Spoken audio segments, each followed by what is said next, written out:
Hello and welcome to Autocar Dialogues. Now, every year during our annual Autocar Awards, we like to get some key insights into the automotive industry from people who are not necessarily always in the limelight, but are the key connect between the consumer and the manufacturer.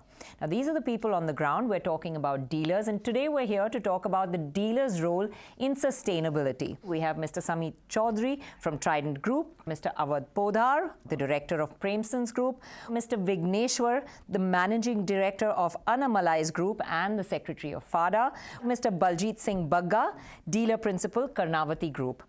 Thank you so much for being here with us on the occasion of our awards. And the industry in general, I mean, there's been a lot of talk and we've suddenly seen consumers taking to EVs. You know, there's a move towards green. Indian consumer is realizing what that word means. Has that affected dealerships in any way, and have you all also had to, increase the move towards sustainability? I think all business houses and all businesses have to make this move. You have to become sustainable. You have to work towards a better and cleaner environment. So as a business, a lot of automobile dealerships have made this move.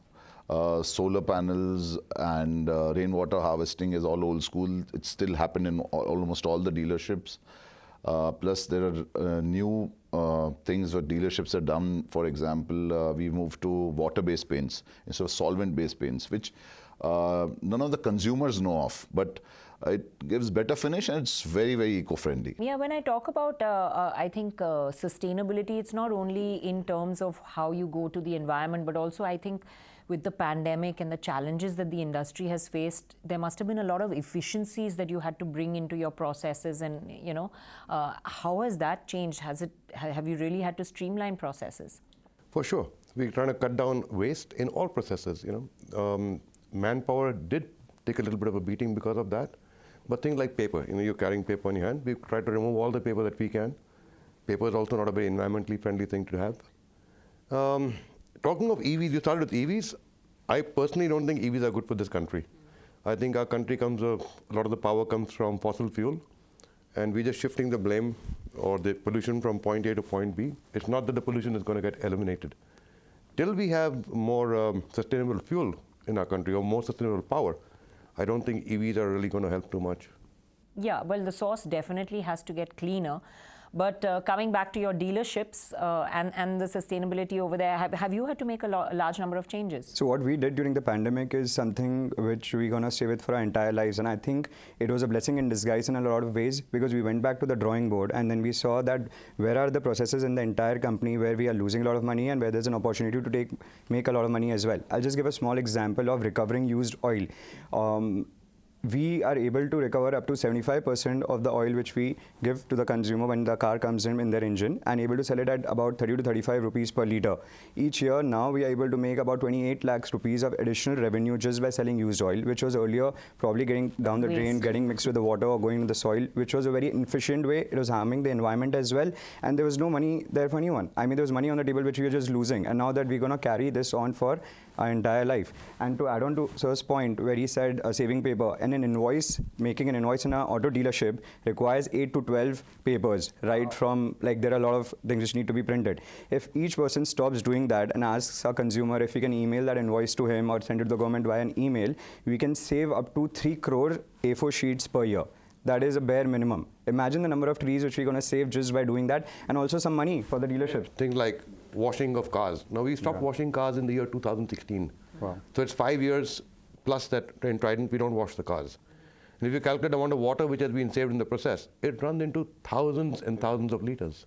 And, beyond this whole eco-sensitive angle that there is there something else that, has changed because of this pandemic, the way you function? Like I'm saying, the efficiencies that we're talking about running, he's spoken about paper, he's spoken about water, but there's other processes too. I mean, the whole process of service and the way you deal with the consumer. Have you all had to do a lot of digital, now going digital, instead of a lot of the physical, and maybe, even reducing sizes of dealerships, which we've seen a lot of people do because you don't have to have that much space anymore with, not that many people coming in.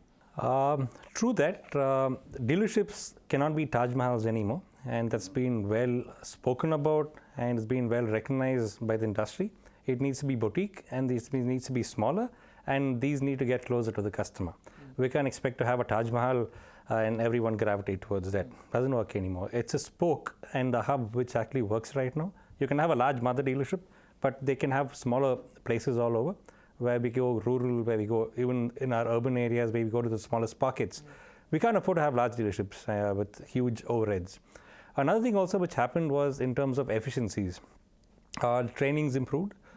We had less. We spend lesser time traveling from point A to point B for training, for a lot of other things. Digitalization has really taken us a long way, and also in workshop efficiencies. Right now, in my workshop, we handle nearly about 15, 16 vehicles per bay in our express maintenance bays in an 8-hour shift. So this has really made our costs better. We've been able to drop costs, as my colleagues talked about. We dropped costs also because of pandemic, because pandemic kind of forced us to do it. It wasn't an option anymore. That helped. A lot of other initiatives have come up from our dealers across the industry, whether it's commercial vehicles, two-wheelers, whether it's construction equipments, passenger vehicles. Each one has gone their way. They stepped forward and saying that, okay, the innovation is there, let's innovate. I would also like to appreciate the manufacturers here for letting us do it, because otherwise it used to be sterile, SOPs, follow it. It wasn't there anymore. Manufacturers also got into a mindset saying that these are special circumstances. Probably we need special ideas to come out. It has helped us. Profitability has been quite strong, therefore. So I'm going to differ with him a little bit. We haven't heard of any dealership in Bangalore city shrinking in size. We've actually had to add digital more, but our basic structures have not changed. Okay. So we had an additional cost. You have your physical part and you also have a digital part. Now digital is an expensive thing. It's not the cheapest thing to start converting your workshops and showrooms into digital.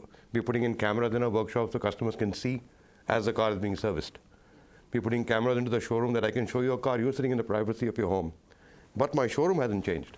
Yeah. So I've actually got an additional cost, which wasn't there earlier. Yeah. So I got my physical space. None of my showrooms have changed.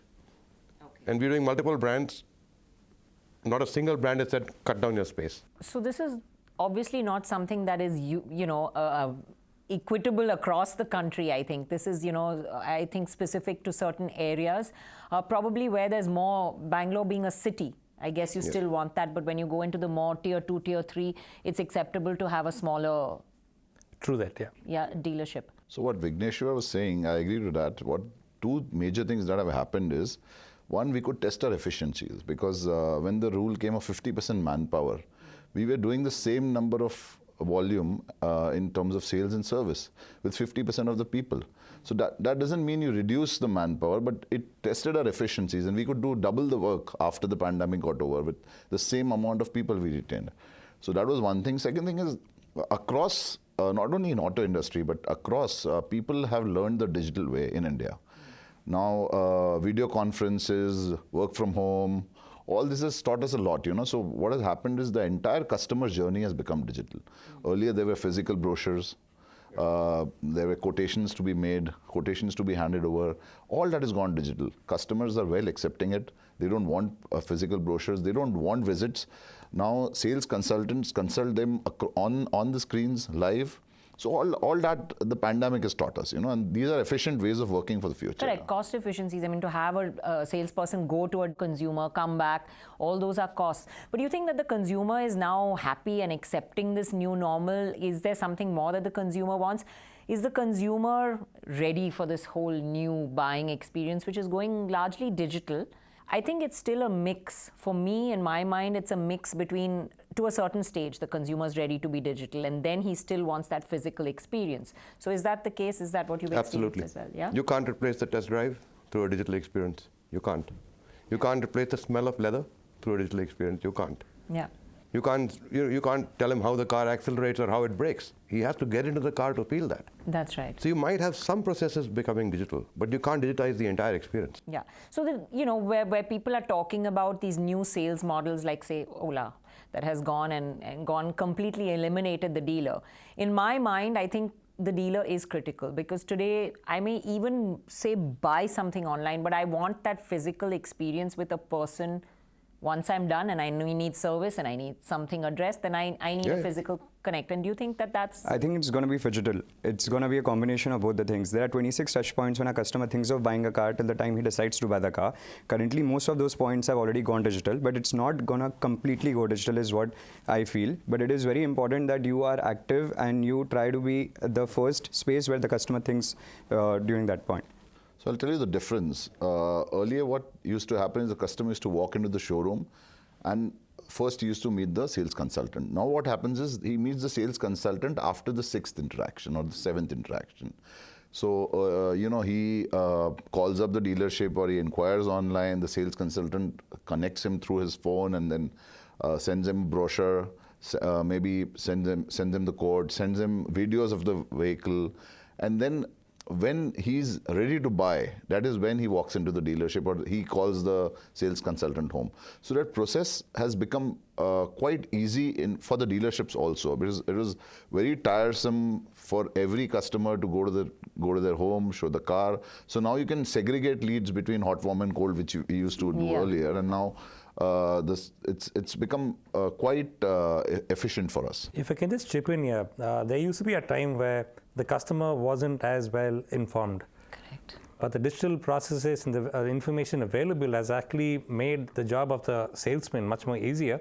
The customer is so well informed, and when he comes over or when she comes over for to the showroom, they've already decided on, let's say there are 15 brands out there, they've already decided on 2 brands, worst case scenario, and they've already decided on about 3-4 vehicles. They just want to come and see whether the brand treats them well, whether it's comfortable. As Samir Bhai said, there are only certain senses which can be really put across in terms of digitization or even virtual reality: sight, sound. But you got all the other 3 senses which are begging to be felt, to be experienced at the dealership. So that needs to happen, and only then there's going to be a holistic decision being made. Yeah, so physical brick and mortar dealerships can't go away, but they need to become a lot more efficient, and digitization is helping us do that.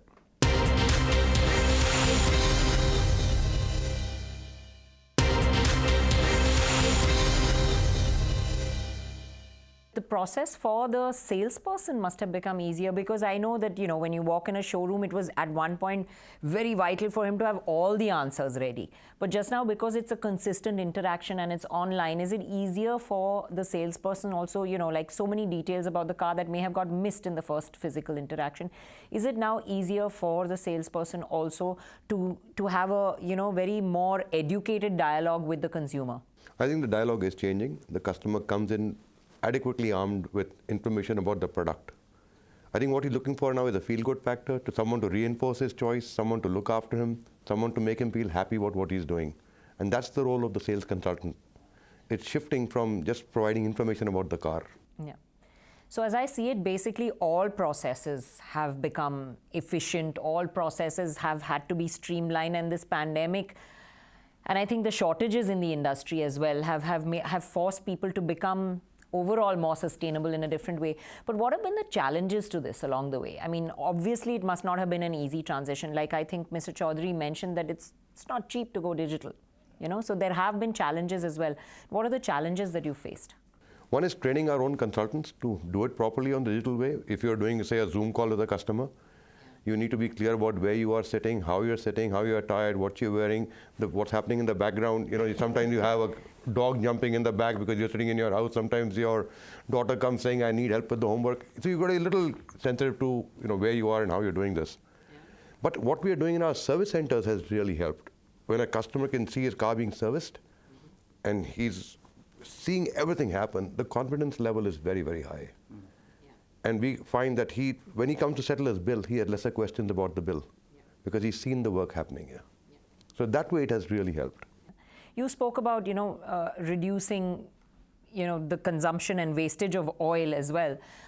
How, obviously it's not easy. You don't just arrive at that saying, oh, this is the place where I'm wasting. So how much of this process was actually digging into all of your processes and deciding that, okay, guys, money's not being made now, where do we start saving it?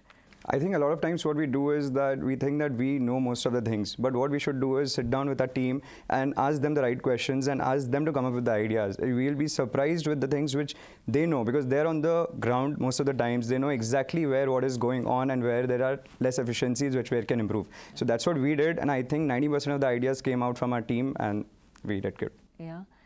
Did you all also have a lot of challenges during these times, or was it a smooth transition? It wasn't smooth, nor was it alien, because from the culture which we have, we always had a top-down approach in terms of direction, and we always had a bottom-up approach in terms of execution. So that culture helped us, having that culture over a period of time. What also helped us is the fact that we had a great set of customers whom we have a great relationship with. So they understand our predicament sometimes. In the early, about 2 years back, in the starting of the pandemic, we did have issues regarding parts.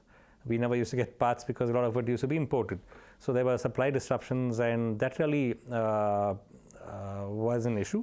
But certainly, as Bhagaji said, there were also issues regarding us understanding what the pandemic was, what is going to bring in, and more importantly, how the customer reacts to it.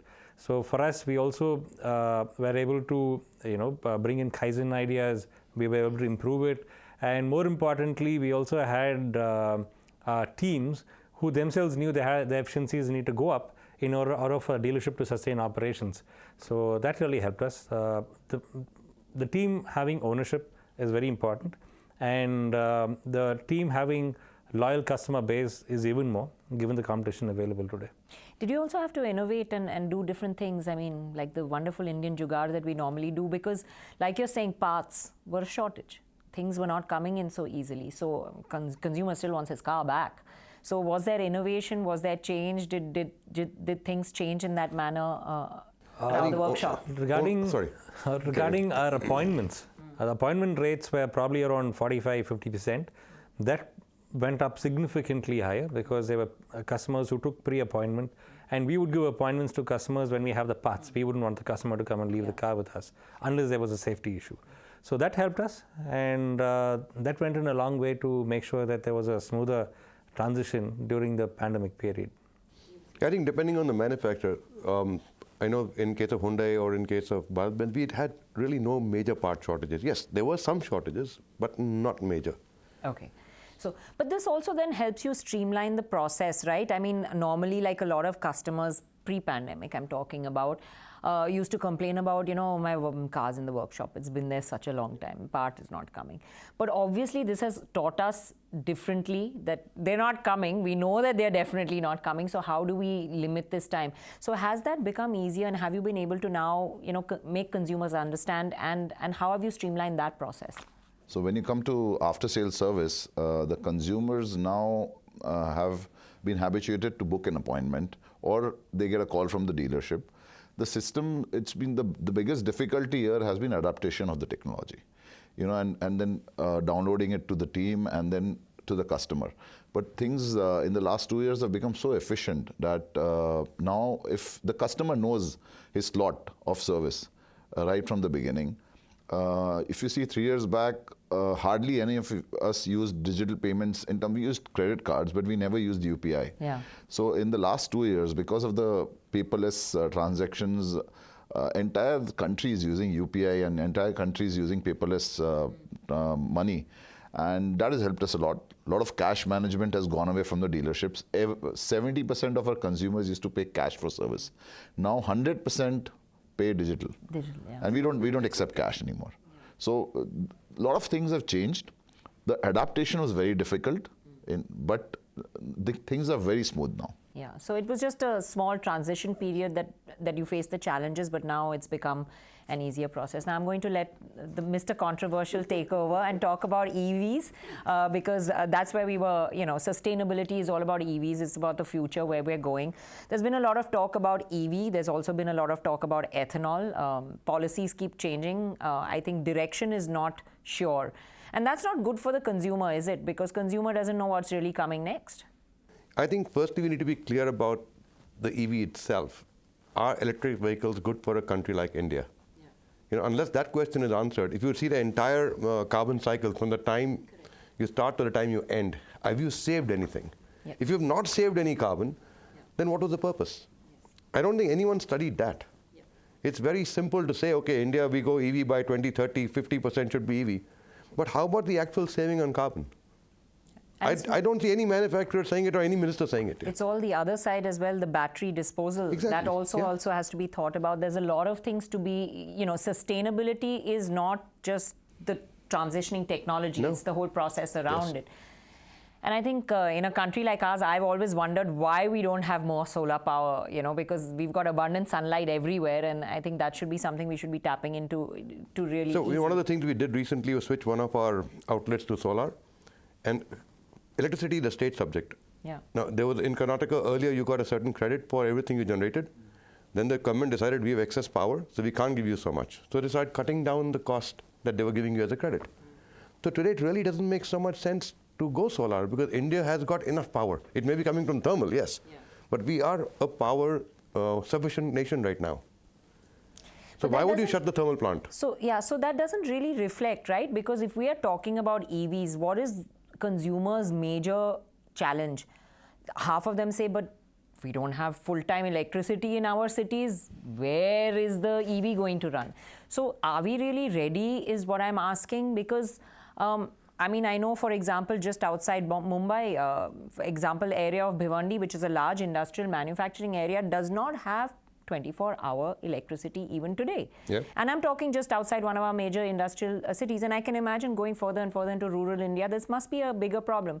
So do you think the consumer is ready, and going to tier 2, tier 3, will they accept EVs? How difficult is it? I'll chip in. There are two basic issues here. One is, or opportunities I can call it. Sustainability two ways, in the products we sell and in the operations we run. As a dealership, we are about 7 times carbon positive because we invested in solar and windmills quite earlier on. So operations wise, fine. When it comes to EVs, if I can take on a little bit more detail, there are 5 things which you need to consider. Where is the minerals coming from? Right now, for us, the main component of batteries, especially for EV vehicles, seem to be coming from countries where we don't have either political stability or we don't have a great relationship with. Number 2, do we have the battery production capacity? It's just starting. So we don't have the capacity, we need to keep importing it. The more we keep importing, our forex reserves deplete. Exactly. Number 3, where is our electricity production coming from? Nearly 80% is thermal. And we are basically taking away a lot of pollution from the urban areas to the rural areas. Number 3, where disposal. These are extremely toxic elements. And how do we have a proper disposal mechanism? I don't think so. Number 3 is also the charging infrastructure.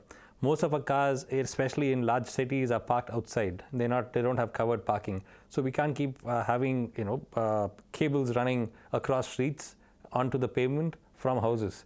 So also, most of our metros have high rises. Yep. So how many can you sustain? So it's unless we have a holistic approach to this, a proper roadmap which actually talks about reducing carbon footprint, rather than saying that we need to have this kind of technology. Technology needs to be decided by the customer and the OEM. The results need to be out there.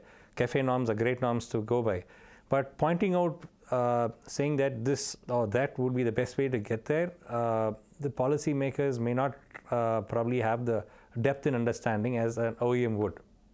So I disagree with my friend Samir here, and which I always do, and I feel EV is here to stay. Our country is moving towards green power. It can't be done overnight. There is enough solar, there is enough green power, wind power coming in. Plus, if you see the houses, they are buying EV cars now in tier 1 and tier 2. They have solar in their houses. And a lot of the charging comes from there. EV is here to stay. It's a process which will take 3 to 5 years. In the next 5 years, trust me, take my word for it, all of us here will be driving an electric vehicle. Well, it's been extremely insightful, and I'm glad for the discussion, but that's all we have time for today. As you see, there are a lot of challenges that they have faced, but sustainability is an issue that all of them are addressing. EVs are definitely here to stay, is what we know. But what I think we feel and we all really need is a very clear roadmap to make sure that it's definitely sustainable. Thanks for tuning in. Thank you. Thank you. Thank you. Thank you so much. Thanks.